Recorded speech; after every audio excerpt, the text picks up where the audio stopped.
shit. You know what I mean? But I always was in the gym. I always found my way in the gym. You know what I mean?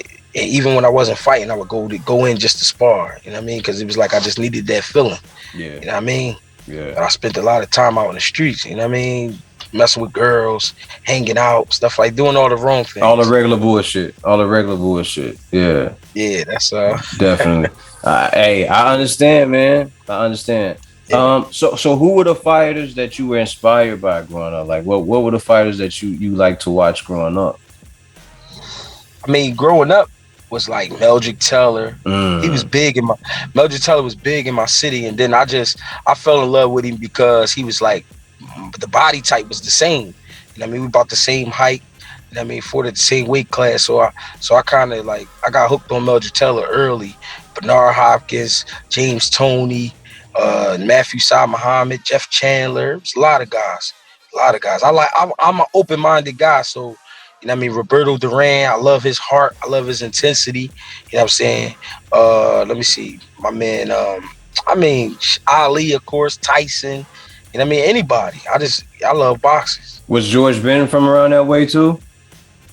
Georgie Benton was from North Philly, but I never really got to meet. I never got to meet George Benton in person. Okay. Never in Okay. person.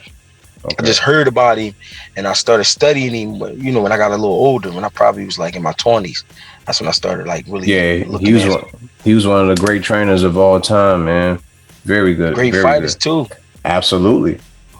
A Absolutely. lot of I'm people glad. don't know he my bad. He turned pro at 16 years old. Talk You know what I about it. mean? He was Talk about handling it.